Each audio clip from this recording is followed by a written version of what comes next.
Hi, welcome to Sujatha Nalabagam. என்னோடய மணி 11. செம பசி. வந்து பார்த்தேன், வீட்டில் இட்லி இருந்தது. சரி, இது இப்படியே சாப்பிட முடியாதே அப்படின்ட்டு ஒரு ஐடியா பண்ணேன். உப்புமா பண்ணி சாப்பிட்றலாம் அப்படின்ட்டு எடுத்து கடுகுளுத்தம்பருப்பு தாளித்து கொட்டி, கருவேப்பிலை, பச்சை மிளகா தாளித்து கொட்டி, வெங்காயமும் போட்டு வதக்கிக்கிட்டு இருக்கேன்.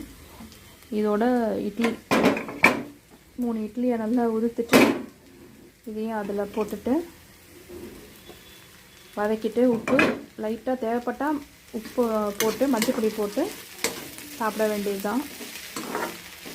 இதோட அடிஷ்னலாக இட்லி பொடியோ வேறு ஏதாவது பூண்டு பொடி ஏதாவது வச்சுருந்தீங்கன்னா அதையும் இதோட போட்டுக்கலாம். ரொம்ப நல்லாயிருக்கும். ட்ரை பண்ணி பாருங்கள். ட்ரை பண்ணி பார்த்துட்டு கமெண்ட்டில் சொல்லுங்கள். நல்லா வெங்காயத்தோட மிக்ஸ் ஆகிடுச்சு இட்லி. கொஞ்சம் உப்பு மிளகாப்பொடி போட்டுக்கோங்க. சாரி, மஞ்சள் பொடி,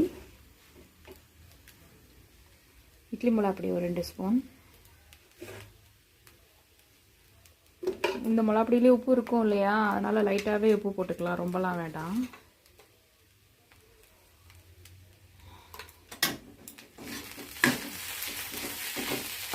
அப்படி இப்படி நல்லா கரட்டிட்டு சூடாக சாப்பிடுங்க. ரொம்ப நல்லாயிருக்கும். ஒரு டீ இருந்தால் ரொம்ப நல்லாயிருக்கும் இந்த கிளைமேட்டுக்கு. ஓகேங்க, இது லெஃப்ட் ஓவர் இட்லியில் பண்ணியிருக்கேன், அவசரத்துக்கு பண்ணது. நீங்களும் வீட்டில் ட்ரை பண்ணி பார்த்துட்டு கமெண்ட்டில் சொல்லுங்கள். லைக் பண்ணுங்கள், கமெண்ட் பண்ணுங்கள், ஷேர் பண்ணுங்கள். மெயினாக என்னோடய சேனலை சப்ஸ்கிரைப் பண்ணுங்கள். அடுத்த ஒரு நல்ல ரெசிபியில் பார்க்கலாம். தேங்க்யூ.